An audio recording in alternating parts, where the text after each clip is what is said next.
ಗುರುಗಳೇ, mental health ಮೇಲೆ ಹೆಂಗೆ ಎಫೆಕ್ಟ್ ಆಗುತ್ತೆ ಇದು? ಬೇಸಿಕಲಿ ನಾವು ಮೂನನ್ನು ನಾವು ಸ್ಟ್ರಾಂಗಾಗಿ ತೊಗೊಳ್ತೀವಿ. ಈಗ ನಾವು ಟೈಡ್ಸ್ ಬಗ್ಗೆ ಮಾತಾಡಬೇಕಾದ್ರೆ ನಾವು ಈ 27 ಡೇಸ್ ಸೈಕಲ್ ತೊಗೊಳ್ತೀವಿ. ಮೂನ್ ಯಾವಾಗ ರಿವಾಲ್ವ್ ಆಗುತ್ತೆ ಭೂಮಿ ಸುತ್ತ 27 ಡೇಸ್ ಸೈಕಲ್ ತೊಗೊಂಡಾಗ ಆ 27 ಡೇಸ್ ಸೈಕಲಲ್ಲಿ ಎನರ್ಜೀಸ್ನ ಆ ಒಂದು ರಾಶಿಯಿಂದ ಎಳ್ಕೊಂಬಂದು ಬಿಡ್ತಕ್ಕಂಥದ್ದು ಅಂತ. ಈಗ ನಾವು ಇಲ್ಲಿ ಯಾವ ಥರ ತೊಗೊಳ್ತೀವಿ ಅಂತಂದರೆ ಎಲ್ಲನೂ ಎನರ್ಜಿ ಸೆಂಟರ್ಸೇ. ನಾವೆಲ್ಲ ಸೈನ್ಸ್ ಬಗ್ಗೆ ಮಾತಾಡ್ತಾ ಇದ್ದೀವಿ, ಇಲ್ಲಿ ಎಲ್ಲ ಕೂತಿರೋಲ್ಲ ಸೈನ್ಸ್ ಬಗ್ಗೆನೇ. We are talking rivers. ಆದರೆ ನಿಜವಾದ ಸೈನ್ಸ್ ಆಗಿರೋದು ಆ ಕಡೆಯಿಂದ ಯಾವ ಇನ್ಫಾರ್ಮೇಷನು ಬಂದಿಲ್ಲ ಅಲ್ಲ. When it was started we are finding from here. Already science ಇದೆ ಅಂತಂದರೆ ಅಲ್ಲಿಂದ ನಮ್ಗೆ ಇನ್ಫಾರ್ಮೇಷನೇ ಬಂದಿಲ್ಲ. ಈಗ ಫಾರ್ ಎಕ್ಸಾಂಪಲ್ ಇವಾಗ ಬಿಗ್ ಬ್ಯಾಂಗ್ ಥಿಯರಿ ಆಯಿತು, ತುಂಬ ದಿವಸ ಆದ ಮೇಲೆ ನಮಗೆ ಬ್ಲ್ಯಾಕ್ ಹೋಲ್ ಬಗ್ಗೆ ಹೇಳ್ತಾರೆ. There is some black hole there, ಅಲ್ಲಿ ಎನರ್ಜಿ ಸೆಂಟರ್ಸ್ ಇದೆ, ಅಲ್ಲಿ ಗ್ರಾವಿಟಿ ವರ್ಕ್ ಆಗೋದಿಲ್ಲ, all gravities goes away in that. ಅದನ್ನು ವಿಷ್ಣು ನಾಭಿ ಅಂತ ಆವಾಗಲೇ ಹೇಳಿದರು. ವಿಷ್ಣುವಿನ ನಾಭಿ, ನಮ್ಮ ಕ್ಷೀರಸಾಗರದಲ್ಲಿ ಮಲಗಿರ್ತಕ್ಕಂಥ ವಿಷ್ಣು ಮೈದಲ್ಲಿರ್ತಕ್ಕಂಥ ನಾಭಿಯಿಂದನೇ ಎಲ್ಲ ಜನ್ರೇಟ್ ಆಗಿದೆ. ಆ ವಿಷ್ಣು ನಾಭಿಲಿ ಎಲ್ಲನೂ ಅನಿಹಿಲೇಟ್ ಆಗುತ್ತೆ, ಎಕ್ಸಿಲೇಟ್ ಅನಿಹಿಲೇಟ್ ಆಗುತ್ತೆ ಅಂತ. ಸೊ ಎನರ್ಜೀಸ್ ಅಂತ ನಾವು ಆ ಕಾಲದಲ್ಲೇ ಎನರ್ಜಿ ಸೆಂಟರ್ಸ್ ಅಂತ ಅಂದಾಗ ನಾವು ಒಂದು ಬ್ರಹ್ಮಾಂಡದ ಬಗ್ಗೆ ನಾವು ಮಾತಾಡಿದಾಗ ಅನೇಕ ಬ್ರಹ್ಮಾಂಡ ಇದೆ. ಆ ಅನೇಕ ಬ್ರಹ್ಮಾಂಡದಲ್ಲಿ ನಾವು ಫಿಲ್ಟರ್ ಮಾಡ್ಕೊಂಡ್ಬಂದಾಗ ಈಗ ಒಂದು ಬ್ರಹ್ಮಾಂಡದಲ್ಲಿ ಲಕ್ಷಗಟ್ಟಲೆ ನಕ್ಷತ್ರಗಳಿದ್ದಾವೆ. ಪ್ರತಿಯೊಂದು ನಕ್ಷತ್ರದಲ್ಲೂ ಗ್ರಹಗಳಿದ್ದಾವೆ. 98% of the stars have got planetary system. 98%. ಇವತ್ತು ಏನು ನಾವು ಹಬಲ್ ಟೆಲಿಸ್ಕೋಪ್ ಹಾಕ್ತಿರೋ ಅಥವಾ ಇನ್ನೊಂದು ಟೆಲಿಸ್ಕೋಪ್ ಹಾಕಿ ನೋಡ್ತೀವೋ, we found similar planets like earth ಅಂತ ಹೇಳ್ತೀವಿ. ಅಲ್ಲಿ ವಾಟರ್ ಇರ್ಬೋದು, ಕಾಣಿಸ್ತಾ ಇದೆ ಅಂತ ಹೇಳ್ತೀವಿ. ಸೊ ಈ ಕಡೆ ನಾವು ಸೈನ್ಸಿಂದನೂ ಹೋಗ್ತಾ ಇದ್ದೀವಿ ನೋಡಿಕೊಂಡು. But already science is made there. Problem ಏನು ಅಂತಂದರೆ ಹೂ ಮೇಡ್ ದೇರ್ ಅನ್ನೋದು ಆಧ್ಯಾತ್ಮಿಕ ಚಿಂತನೆ. ಹೂ ಮೇಡ್ ಇಟ್, ಹೌ ಅನ್ನೋದು ಎಲ್ಲರೂ ಹೇಳ್ತಾ ಇದ್ದೀವಿ ನಾವು.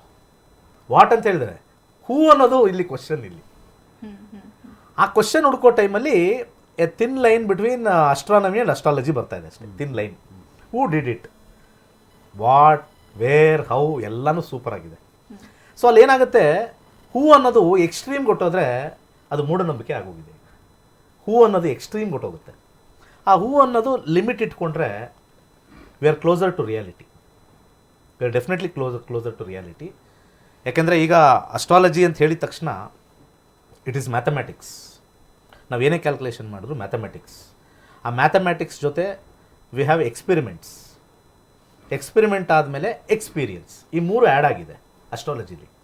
ಈ ಅಸ್ಟ್ರಾಲಜಿ ನಾವು ತೊಗೊಂಡಾಗ ಈ ಗ್ರಹಗಳನ್ನ ಎಲ್ಲ ನಾವು ಇಂಪ್ಯಾಕ್ಟ್ ತೊಗೊಂಡಾಗ study based astrology is more important.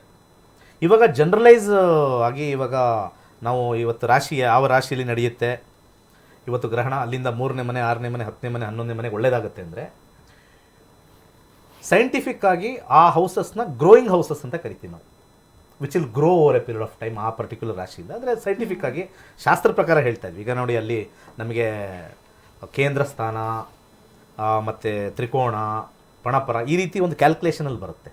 These are all the mathematical sextile ಅಂತ ಕರಿತೀವಿ, ಮತ್ತು ಸ್ಕ್ವೇರ್ ಅಂತ ಕರಿತೀವಿ. ಆ ಕಾಂಬಿನೇಷನಲ್ಲಿ ಈ 3ನೇ ಮನೆ, 6ನೇ ಮನೆ, 10ನೇ ಮನೆ, 11ನೇ ಮನೆ ಬರ್ತಕ್ಕಂಥದ್ದು ಉಪಚಯ ಸ್ಥಾನ ಅಂತ ಕರಿತೀವಿ. One which grows over time ಅಂತ ಪಾಸಿಟಿವ್ ಆಗಿ. ಸೊ ಆ ಕ್ಯಾಲ್ಕುಲೇಷನಲ್ಲಿ ನಾವು ಸರ್ಕಲ್ ಮೆಥಡಾಲಜಿಲಿ ನಾವು ತಗೊಳ್ಳೋದಿಲ್ಲನು. ಇಲ್ಲಿ ನಾವು ಕ್ಯಾಲ್ಕುಲೇಟ್ ಮಾಡಬೇಕಾದ್ರೆ ಭಾಳ ಹಿಂದೆ ಭಾವಚಲಿತ ಅಂತ ಒಂದು ಕ್ಯಾಲ್ಕುಲೇಷನ್ ಇದೆ ನಮ್ಮಲ್ಲಿ. ಆ ಭಾವಚಲಿತ ಇಸ್ ನಥಿಂಗ್ ಬಟ್ ಟ್ರಿಗ್ನೋಮೆಟ್ರಿ. ಇವತ್ತೇನು ನಾವು ಸ್ಟಾರ್ನ ಲೊಕೇಟ್ ಮಾಡಬೇಕಾದ್ರೆ ಟ್ರಿಗ್ನೋಮೆಟ್ರಿ ಯೂಸ್ ಮಾಡ್ತಾರೆ, ಸೈನ್ ಥೀಟಾ, ಕಾಸ್ ಥೀಟಾ ಎಲ್ಲ ಯೂಸ್ ಮಾಡ್ತಾರೆ. ಆ ಬೇಸಿಸ್ ಮೇಲೇ ಗ್ರಹಗಳ ಆ್ಯಂಗ್ಯುಲಾರ್ ಡಿಸ್ಟೆನ್ಸ್ ಅದೆಲ್ಲ ಮಾಡಿ ಬಂದಿರತಕ್ಕಂಥದ್ದು. ಈ ಕಡೆಯಿಂದನೂ ನಾವು ಆಧ್ಯಾತ್ಮಿಕವಾಗಿ ಸ್ಟಡಿ ಮಾಡ್ತಾ ಇದ್ದೀವಿ, ಆ ಕಡೆ ಸೈನ್ಸು ಕೂಡ ಸ್ಟಡಿ ಮಾಡ್ತಾ ಇದ್ದೀವಿ. ಅಲ್ಲಿ ಎಲ್ಲೋ ಒಂದು ಕಡೆ ಸೈನ್ಸ್ ಆ ಕಡೆಯಿಂದ ನಮಗೆಲ್ಲೂ ಬಂದಿಲ್ಲ ಇನ್ಫಾರ್ಮೇಷನ್.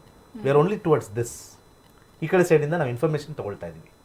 ಮತ್ತು ಪರ್ಸೆಪ್ಷನ್ಸು ಇದೆ, ತುಂಬಾ ಸಿಕ್ಕಾಪಟ್ಟೆ ಪರ್ಸೆಪ್ಷನ್ಸ್ ಇದೆ, ಮತ್ತು ಪರ್ಸ್ನಲ್ ವ್ಯೂಸ್ ಇದೆ ಇದರಲ್ಲಿ. So too many personal views, perception ಏನಾಗ್ಬಿಡುತ್ತೆ, ಅಸ್ಟ್ರಾಲಜಿ ಒಂದು ಇಂಡಿವಿಜುವಲ್ ಮೇಲೆ ಎಫೆಕ್ಟ್ ಆಗ್ತಕ್ಕಂಥದ್ದು ನಮಗೆ ತೋರ್ಸೋಕ್ಕಾಗಲ್ಲ. It is just like air ಇದೆಯಪ್ಪ, ಅನುಭವಿಸು, ಯು ಕ್ಯಾನ್ ಫೀಲ್ ಇಟ್ ಅಷ್ಟೇ.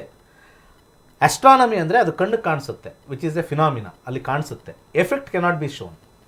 ಅಸ್ಟ್ರಾಲಜಿ ನನ್ನ ಎಕ್ಸ್ಪೀರಿಯನ್ಸಲ್ಲಿ it is a individual personal effect ಆಗಿರ್ತಕ್ಕಂಥದ್ದು.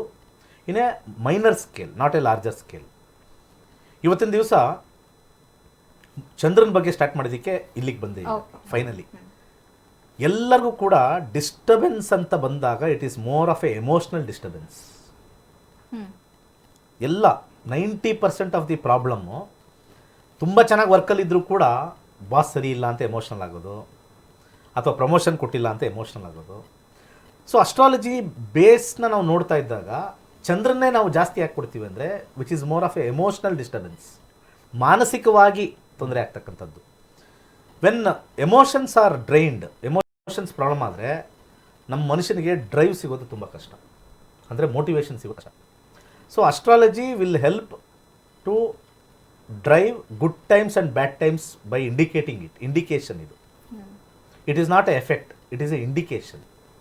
ಯಾವಾಗ ಇಂಡಿಕೇಶನ್ ಅಂತ ಬರುತ್ತೋ ಅದನ್ನು ಓವರ್ಕಮ್ ಮಾಡ್ಬೋದು. ಓವರ್ಕಮ್ ಯಾವಾಗ ಮಾಡ್ತೀವಿ ಅಂದರೆ ಟೈಮ್ ಪ್ರಕಾರ ಓವರ್ಕಮ್ ಮಾಡ್ತೀವಿ.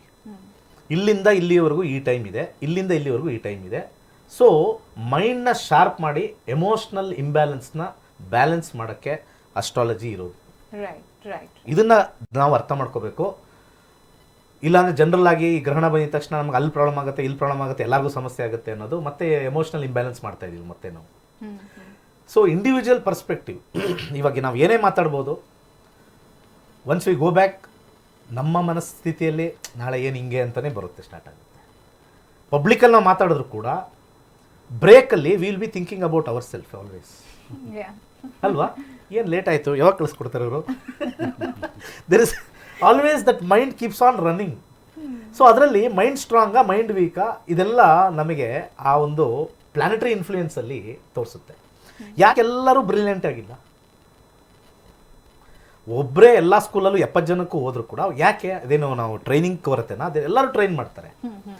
ಬ್ರೈನ್ ವೇವ್ಸ್ ಅಂತ ಇರುತ್ತಲ್ಲ, ಅದು ರಿಸೆಪ್ಷನ್ನು ಅದೆಲ್ಲ ಈ ಒಂದು ಹುಟ್ಟಿನಿಂದ ಬರ್ತಕ್ಕಂಥ ಆ ಹಾರೋಸ್ಕೋಪಲ್ಲೇ ನಾವು ತಿಳಿದು ಹೇಳ್ಬೋದು. ಹುಟ್ಟತಾನೆ ಮಾತಾಡೋಕ್ಕೆ ಆಗಲ್ಲ, ಸ್ಪೀಚ್ ಡಿಫೆಕ್ಟ್ ಇರುತ್ತೆ, ಅದನ್ನು ಮರ್ಕ್ಯುರಿಗೆ ಹೋಲಿಸ್ತಾರೆ. There is some effect. ಇದನ್ನೆಲ್ಲ ನಾವು ಕನ್ಸಿಡರ್ ಮಾಡಿದಾಗ, ಪ್ರೆಸೆಂಟ್ ಸಿನಾರಿಯೋಗೆ ನಾವು ಕನ್ಸಿಡರ್ ಮಾಡಿದಾಗ, ನಾವು ಅಸ್ಟ್ರಾಲಜಿ ಅಂತ ತಗೊಂಡಾಗ ಅದು ಬ್ಯಾಕ್ ಡೇಟೆಡ್ಗೆ ಹೋಗುತ್ತೆ. What we did in back dated. Astrology is always based on back dated, not front dated. ಯಾಕಂದರೆ ನಾವು ಹುಟ್ಟಿದಾಗ ನಿಮ್ಮದು ಇವತ್ತು ಹೆಂಗಿದೆ ಟೈಮ್ ಅಂದಾಗ ನಿನ್ನ ಡೇಟ್ ಆಫ್ ಬರ್ತ್ ಕೊಡಪ್ಪ, ವಿಲ್ ಗೋ ಬ್ಯಾಕ್ ದೇರ್. ನಿಮ್ಮ ಟೈಮ್ ಆಫ್ ಬರ್ತ್ ಕೊಡು, ವಿಲ್ ಗೋ ಬ್ಯಾಕ್ ದೇರ್. ಆ ಟೈಮಲ್ಲಿ ಇರ್ತಕ್ಕಂಥ ಪ್ಲಾನೆಟರಿ ಪೊಸಿಷನ್ಸ್ ಎನರ್ಜೀಸ್ ತೊಗೊಂಡು ಕರೆಂಟ್ ಎನರ್ಜೀಸ್ ಪ್ಲಾನೆಟರಿ ಪೊಸಿಷನ್ಸ್ ಏನಿದೆ ಅಂತ ಅದನ್ನೆರಡನ್ನು ಕೋರಿಲೇಟ್ ಮಾಡ್ತಕ್ಕಂಥದ್ದೇ ಅಸ್ಟ್ರಾಲಜಿ. ಅವ್ರ ಗುಣ ಹೇಗಿದೆ ಅಂತೆಲ್ಲ ಅದರಲ್ಲಿ ಡಿಸೈಡ್ ಗುಣ ಎಲ್ಲ ಕಾಮನ್ ಆಗಿರುತ್ತೆ, ಬೇಸ್ಡ್ ಆನ್ ಎಕ್ಸ್ಪೀರಿಯನ್ಸ್ ಚೇಂಜ್ ಆಗ್ತಾ ಇರುತ್ತೆ. ಈಗ ಹುಟ್ಟಿದಾಗ ಪುಕ್ಕಲ್ತನ ಇರುತ್ತೆ, ಅವನಿಗೆ ಅನುಭವದಿಂದ ಎಕ್ಸ್ಪೆರಿಮೆಂಟಿಂದ ಬೇರೆ ಬರುತ್ತೆ. So that is different. ಮೂಲ ಗುಣಗಳು ಬೇರೆ, ಡೆವಲಪ್ಡ್ ಗುಣಗಳು ಬೇರೆ. ಸೊ ಆ ಮೂಲದಲ್ಲೇ ಇರೋದಿಲ್ಲ. ಸೊ ಅದಕ್ಕೆ ಆ ಟ್ರೈನಿಂಗು ಮತ್ತು ಸ್ಯಾಕ್ರಿಫೈಸು ಮತ್ತು ಚೇಂಜಸ್ ಆಗ್ತಾ ಇರುತ್ತೆ. ಹಾರೋಸ್ಕೋಪ್ ಅಂತ ನಾವು ಏನು ನೋಡ್ತೀವಿ, ಇಟ್ ಗಿವ್ಸ್ ದಿ ಸ್ವಾಟ್ ಅನಾಲಿಸಿಸ್. ನನ್ನ ಪ್ರಕಾರ, ನನ್ನ ಅನುಭವದಲ್ಲಿ ನನಗೆ ಅಸ್ಟ್ರಾನಮಿ ಗೊತ್ತಿಲ್ಲ ಅಂತಂದರೆ ನಾನು ಮಾತಾಡೋಕ್ಕೆ ಹೋಗಲ್ಲ, because I have to learn it and then tell it. ಈಗ ಹಾರೋಸ್ಕೋಪ್ ಬಗ್ಗೆ ನಾವು ಅದೆಲ್ಲ ಆಗಲ್ಲ ಅಂತಂದರೆ ಲರ್ನ್ ಇಟ್, ಅದನ್ನು ಎಕ್ಸ್ಪೀರಿಯನ್ಸ್ ತೊಗೊಳ್ಳಿ, ಆಮೇಲೆ ಮಾತಾಡಿ. ಬಟ್ ಇವತ್ತೇನಾಗಿದೆ, ಒನ್ ವೇ ಆಗಿಬಿಟ್ಟಿದೆ ಅಸ್ಟ್ರಾಲಜಿ. ನಾನು ಏನು ಹೇಳ್ತೀನೋ ಎಲ್ಲರೂ ಕೇಳಬೇಕು ಅಂತ. ಆ ಒನ್ ವೇ ಆಗಿರೋದ್ರಿಂದ there is always for and against ಅದಕ್ಕೆ. ಸೊ ಈ ಕಡೆಯಲ್ಲಿರೋರೆಲ್ಲ ಒಂಥರ ಹೇಳ್ತಾರೆ, ಆ ಕಡೆ ಇರೋಲ್ಲ ಒಂಥರ ಹೇಳ್ತಾರೆ. ಫೈನಲಿ ಇವತ್ತು ನಾವು ವೆಸ್ಟರ್ನ್ ಕಡೆ ಹೋದರೂ ಕೂಡ ಎಷ್ಟೊಂದು ವೆಸ್ಟರ್ನರ್ಸು ಅಸ್ಟ್ರಾಲಜಿ ಕಲಿತಾ ಇರೋದನ್ನು ನಾವು ತಿಳ್ಕೊಬೇಕು. ವೆರಿ ಬಿಗ್ ಪೀಪಲ್ ಕೂಡ ಆಚೆ ಬಂದು ನಾನು ಅಸ್ಟ್ರಾಲಜಿ ಕಲಿತಾ ಇದ್ದೀನಿ ಅಂತ ಹೇಳಲ್ಲ. ಯಾಕಂದರೆ ನನ್ನ ಕ್ಲಾಸಸ್ಸಲ್ಲಿ ನಾನು ಲಾಸ್ಟ್ ಟೈಮು ಹೇಳಿದ್ದೀನಿ, there are judges who are sitting. DRDO ಇಂದ ಬಂದು ಕಲ್ತಿರೋರು ಇದ್ದಾರೆ, ನಾಸಾದಲ್ಲಿ 3 ಜನ ಇರೋರು ಕಲ್ತಿದ್ದಾರೆ. ಅವರು ಎಲ್ಲನೂ ಎಮೋಷ್ನಲ್ ಕೋಶೆಂಟ್ ಮೇಲೇ ವರ್ಕ್ ಮಾಡ್ತಾ ಇದ್ದಾರೆ, ರಾದರ್ ದ್ಯಾನ್ ಫಿಸಿಕಲ್ ಕೋಶೆಂಟ್. ಎಲ್ಲ ಗ್ರಹಗಳು ಎಮೋಷನ್ ಮೇಲೆ ಸ್ವಲ್ಪ ಹೆಚ್ಚಾಗಿ ಪರಿಣಾಮ ಬೀಳ್ತಕ್ಕಂಥದ್ದು. ಇವಾಗ ನಮಗೆ ನಾಳೆ ಕೆಲಸ ಕಳ್ಕೊಂಡಿದ ತಕ್ಷಣ ನಾವು ಎಮೋಷ್ನಲಿನೇ ಡ್ರೈನ್ ಆಗೋದು. ನಮ್ಮ ಬ್ಯಾಂಕ್ ಬ್ಯಾಲೆನ್ಸ್ 10 ಲಕ್ಷ ಇರಲಿ, 50 ಲಕ್ಷ ಇರಲಿ, that is not important. What is running, ಆ ರನ್ನಿಂಗ್ ಸ್ಮೂತಾಗಿರಬೇಕು. ಅಲ್ಲೇನೋ ಬ್ರೇಕ್ ಡೌನ್ ಆದಾಗ ಎಮೋಷ್ನಲ್ ಡಿಸ್ಟರ್ಬೆನ್ಸ್ ಆಗೇ ಆಗ್ತೀವಿ. ಸೊ ಆ ಒಂದು ಪಾಯಿಂಟಲ್ಲಿ ನಮ್ಮ ಶಾಸ್ತ್ರದಲ್ಲಿ to live a happy life astrology plays a important roll.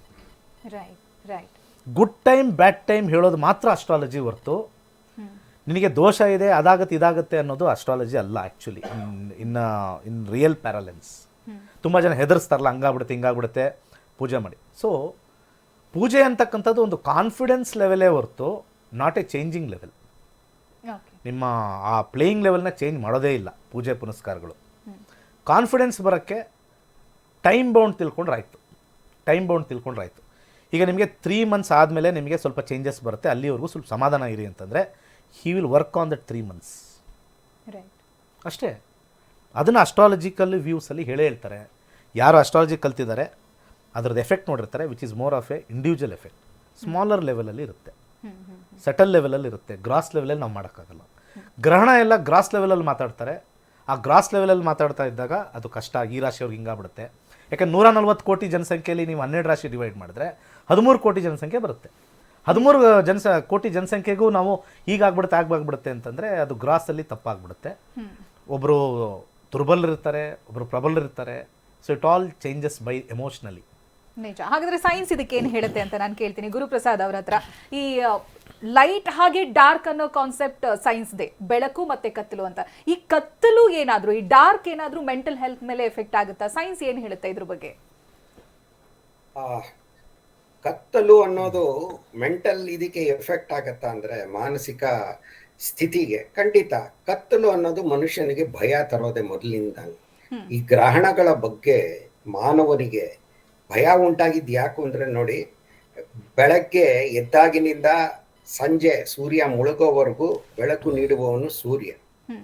ಹಾಗಾಗಿ ಜಗತ್ತಿನ ಪ್ರಾಚೀನ ನಾಗರಿಕತೆಗಳೆಲ್ಲ ಸೂರ್ಯನಿಗೆ ಒಂದು ವಿಶಿಷ್ಟವಾದ ಪೂಜ್ಯವಾದ ಸ್ಥಾನಮಾನವನ್ನ ಕಲ್ಪಿಸಿವೆ. ಈ ಒಂದು ಬೆಳಕು ನೀಡುವ ಸೂರ್ಯ, ಜೀವನಾಧಾರವಾದ ಸೂರ್ಯ ಇದ್ದಕ್ಕಿದ್ದಂಗೆ ಕೆಲಕಾಲ ಮರೆಯಾಗ್ತಾನೆ, ಒಂದು ಚೂರಾದಂಗೆ ಕಾಣಿಸುತ್ತೆ, ಅಥವಾ ಇಡೀ ಸೂರ್ಯ ಅದನ್ನ ಮತ್ತೇನೋ ಆವರಿಸಿದಂತೆ ಕಾಣುತ್ತೆ ಕೆಲಕಾಲ ಅನ್ನೋದು ಮನುಷ್ಯನಿಗೆ ಆ ಕಾಲದಿಂದಾನೇ ಒಂದು ಬಗೆಯ ಭಯವನ್ನ ಉಂಟು ಮಾಡಿದೆ. ಕತ್ತಲು ಅನ್ನೋದು ಭಯ ಉಂಟು ಮಾಡತ್ತೆ ಅನ್ನೋದು ಖಂಡಿತ ನಾನು ಒಪ್ಕೋತೀನಿ.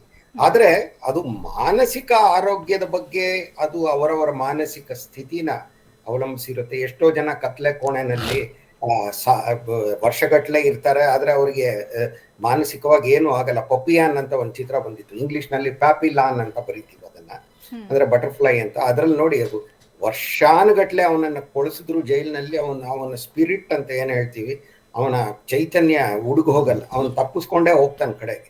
ಹಾಗಾಗಿ ಅವರವರ ಮನಸ್ಸಿನ ಸ್ಥಿತಿನ ಅದು ಅವಲಂಬಿಸಿರುತ್ತೆ. ಆದ್ರೆ ಬೆಳಕು, ಕತ್ತಲು ಅನ್ನೋದು ಭಯವನ್ನು ಉಂಟು ಮಾಡುತ್ತೆ ಅನ್ನೋದ್ರಲ್ಲಿ ಎಳ್ಳಷ್ಟು ಅನುಮಾನ ಇಲ್ಲ. ಆದ್ರೆ ಮಾನಸಿಕವಾಗಿ ಗ್ರಹಣದ ವೇಳೆನಲ್ಲಿ ಅದು ಬೆಳಕು ಕಡಿಮೆ ಆಗತ್ತಲ್ಲ, ಅಲ್ಪ ಕಾಲ ಅಷ್ಟೇ, ಅಲ್ಪ ಕಾಲ. ಸಂಪೂರ್ಣ ಸೂರ್ಯ ಗ್ರಹಣವನ್ನ ನಾವು ನೋಡೋದಕ್ಕೆ ಸಾಧ್ಯ ಆಗೋದು ಗರಿಷ್ಠ ಮಟ್ಟದಲ್ಲಿ ಇದ್ರೆ ಭೂಮಿ ಮೇಲಿಂದ 7.5 ನಿಮಿಷ ಅಷ್ಟೇ. ಅಂದ್ರೆ ಈ ನೈಸರ್ಗಿಕ ವಿದ್ಯಮಾನವನ್ನು ನೋಡೋದಕ್ಕೆ 7.5 ನಿಮಿಷ ಮ್ಯಾಕ್ಸಿಮಮ್, ಗರಿಷ್ಠ. ಆದ್ರೆ ಚಂದ್ರಗ್ರಹಣ ಅದು ಬೇರೆ, ಅದು ಬಿಡಿ. ಇವಾಗ ಚಂದ್ರಗ್ರಹಣದ ಬಗ್ಗೆ ಹೇಳೋದು ಬೇಡ, ಸೂರ್ಯಗ್ರಹಣದ ಬಗ್ಗೆ ಮಾತಾಡ್ತಾ ಇದ್ದೀವಿ. ಹಾಗಾಗಿ ಭಯ ಉಂಟು ಮಾಡತ್ತೆ, ಆದ್ರೆ ಮಾನಸಿಕವಾಗಿ ಅದು ಕುಗ್ಸತ್ತೆ ಅನ್ನೋದು ನನಗೆ, ಅದರಲ್ಲಿ ಎಲ್ರನ್ನೂ ಅದೇ ತರ ಕುಗ್ಗಿಸ್ಬಿಡತ್ತೆ ಅನ್ನೋದು ನನಗೆ ನಂಬಿಕೆ ಇಲ್ಲ. ಆದ್ರೆ ಕೆಲವರಿಗೆ ಹೆಚ್ಚಾಗಿ ಮಾನಸಿಕವಾಗಿ ಸ್ವಲ್ಪ ಸೆನ್ಸಿಟಿವ್ ಅಂತ ಹೇಳ್ತೀವಲ್ಲ, ಅಂಥವರಿಗೆ ಕೆಲ ಮಟ್ಟಿಗೆ ಇದರಿಂದ ಪರಿಣಾಮಗಳು ಉಂಟಾಗ್ಬೋದೇನೋ, ಅದನ್ನು ಸೈಕಾಲಜಿಸ್ಟ್ ಹೇಳ್ಬೇಕು. ಆದ್ರೆ ಇಲ್ಲಿ ಮತ್ತೊಂದು ಹೇಳ್ತೀನಿ, ತಾವು ಒಂದು ಪ್ರಶ್ನೆ ಈ ಹಿಂದೆ ಮಾತಾಡಿದವರಲ್ಲ, ಅವ್ರಿಗೆ ಮುಂಚೆ ಮಾತಾಡಿದವ್ರ ಬಗ್ಗೆ ಕೇಳಿದ್ರಿ. ಯಾಕಂದ್ರೆ ನನ್ಗೆ ಇಲ್ಲಿ ವಿಡಿಯೋ ಬರ್ತಾ ಇಲ್ಲ, ಹಾಗಾಗಿ ನಾನು ಕೇಳಿಸ್ಕೊಳ್ತಾ ಇದ್ದೀನಿ ಅಷ್ಟೇ. ಗ್ರಹಣದ ವೇಳೆನಲ್ಲಿ ಏನೇನು ಅಧ್ಯಯನ ಮಾಡಬಹುದು ಅಂತ ತಾವು ಕೇಳಿದ್ರಿ.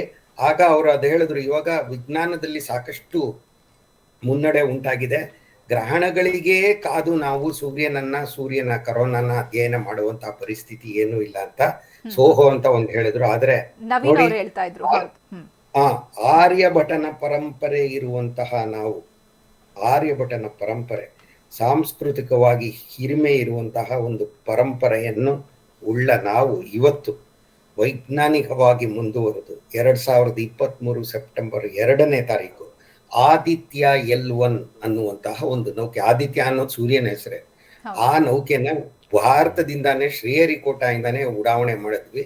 ಅದು 4 ತಿಂಗಳುಗಳಲ್ಲಿ ಭೂಮಿಯಿಂದ 15 ಲಕ್ಷ ಕಿಲೋಮೀಟರ್ಗಳು ದೂರ ಹೋಗಿ, ಅಂದ್ರೆ ಚಂದ್ರನಿರುವ ದೂರದ 4 ಪಟ್ಟು ಅಲ್ಲಿಂದ ಸೂರ್ಯನನ್ನು ನಿರಂತರವಾಗಿ ತದೇಕ ಚಿತ್ತದಿಂದ ಅದು ಗಮನಿಸ್ತಾ ಇದೆ 24 ಗಂಟೆಗಳ ಕಾಲ ದಿನಕ್ಕೆ.